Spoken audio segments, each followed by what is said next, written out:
خال.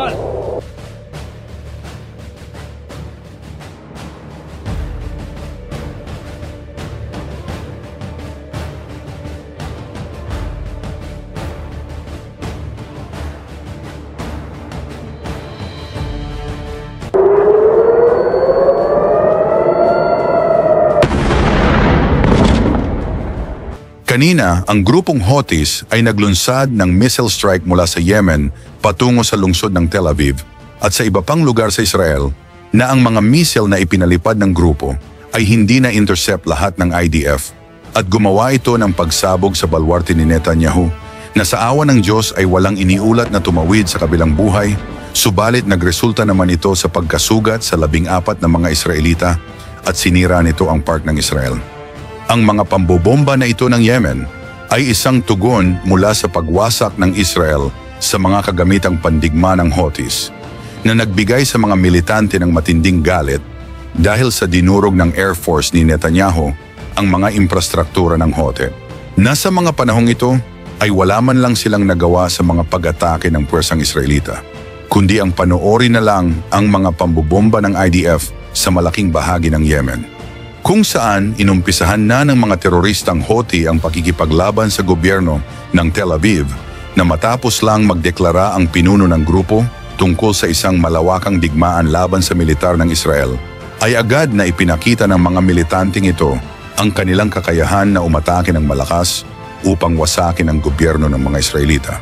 Ang pagpapalipad ng Houthis ng mga missile patungo sa mga lungsod at bayan ng Israel ay isang magandang plano ng organisasyon upang bulabugin ang natutulog na lakas ni Netanyahu at kontrahin ang militar nito sa pamamagitan ng mga pambobomba. Subalit isa itong malaking pagkakamali ng grupo dahil baka maya-maya lang ay biglang lumipad na ang mga fighter jet ng Israel patungo sa Yemen na siguradong times 50 na ang ganti ni Netanyahu sa missile strike na ito ng Houthi na magre-resulta sa malawakang casualty. Ayon sa tagapagsalita ng Houthis na ang mga pambobomba na ito ay ginamitan ng hypersonic ballistic missile na tinawag nilang Palestine II ang mga bombang ito at binigyang diin na magpapatuloy ang kanilang mga aksyong militar hanggang sa itigil ng Israel ang mga operasyon nito sa Gaza at alisin ang blockade na nagdulot ng matinding humanitarian crisis sa rehiyon. Na ang bagong digmaan na ito ay magre-resulta umano sa paghina ng gobyerno ng Tel Aviv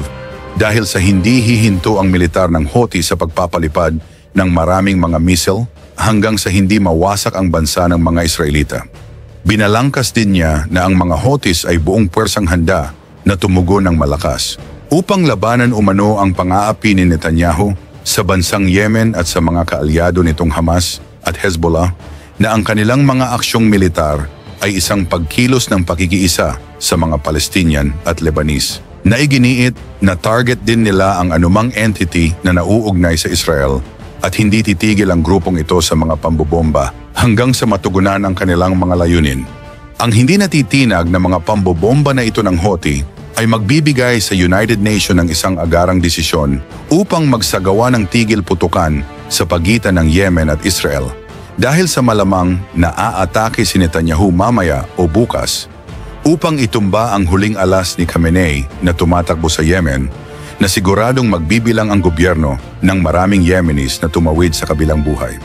Binibigyang diin ng insidenteng ito ang isang nakakabahalang kalakaran sa pagtaas ng labanan sa pagitan ng Israel at mga grupong nakahanay sa Iran sa buong rehiyon. Na ang kakayahan ng Houthis na maglunsad ng mga missile sa Israel ay nagpapakita hindi lamang sa kanilang lumalagong kakayahan sa militar, kundi pati na rin sa impluwensya ng Iran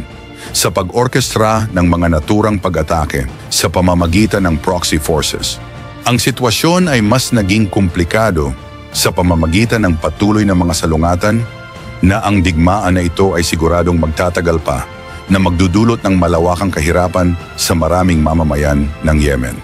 Sa agarang resulta ng missile strike ng grupong Houthi sa Israel, ang tagapagsalita ng IDF na si Daniel Hagari ay nagsalita sa publiko na binibigyang diin niya ang pangako ng Israel sa pagtatanggol sa teritoryo at mga mamamayan nito. Kung saan kinumpirma niya na ang mga missile na inilunsad mula sa Yemen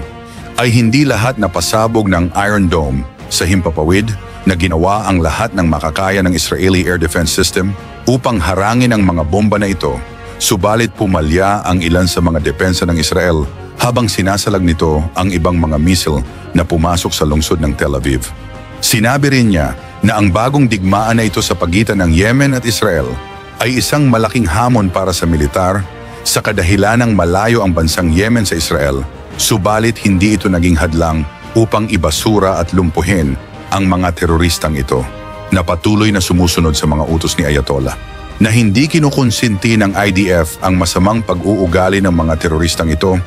at ang Air Force ng IDF ay buong puwersang tutugon ng malakas sa mga missile strike na ito ng Houthis na magbabayad ang mga militante ng malaking halaga. Higit pa rito, sinabi rin niya na ang Israeli Defense Forces ay magsasagawa ng mga airstrike sa lalong madaling panahon upang wasakin ng todo ang kakayahan ng grupo para hindi na ito makapaglunsad pa ng mga pambobomba sa Israel. Ang missile strike na ito ay nakikita ng puwersang Israelita bilang isang makabuluhang pagtaas sa labanan na minarkahan ang isa sa unang pagkakataon na ang missile mula sa Yemen ay matagumpay na nakarating sa teritoryo ng Israel. Tinitingnan ng IDF ang pangyayari na ito bilang bahagi ng isang mas malawak na pattern ng pagsalakay mula sa mga grupong nakahanay sa Iran sa buong gitnang silangan, na ang mga naturang pag-atake ay nagpapahiwatig ng mga pagsisikap ng Iran na palawakin ang impluensya nito sa pamamagitan ng mga puwersang proxy na nagdudulot ng direktang hamon sa seguridad ng Israel. Ang kanyang mga pahayag ay sumasalamin sa matinding galit na tiyak na wawasakin ng todo ng Air Force ang mga teritoryo ng Houthi sa Yemen, na dapat ngayon pa lang ay maghanda na ang mga militanteng ito dahil sa mas malakas ang ganti ni Netanyahu kaysa sa ginawa ng mga alagad ni Khamenei sa Israel, na siguradong bumulusok ito sa matinding pagkadurog, na malamang na hindi uuwi sa Israel ang Air Force ng IDF hanggang sa hindi nabura sa mundo ang mga salot na Houthi na patuloy na nagpapasikat sa gobyerno ng mga Israelita. Sa liwanag ng insidenteng ito, malamang na muling tinasa ng mga analyst ng militar ng Israel ang kanilang estratehikong postura tungkol sa mga banta na nagmumula sa Yemen. Dahil sa makasaysayang nakatuon lang ang IDF sa mga kalapit nitong kalaban tulad ng Gaza at Lebanon. Gayunpaman, kahit malayo ang lugar ng kilusang Houthi sa Israel, ay hindi naman ito naging mahirap para sa Air Force na wasakin ang mga lungga ng mga teroristang Houthis na patuloy na nagpapauto sa Supreme Leader ng Iran. Ikaw, ano ang masasabi mo sa mga missile strike na ito ng Yemen sa balwarte ni Netanyahu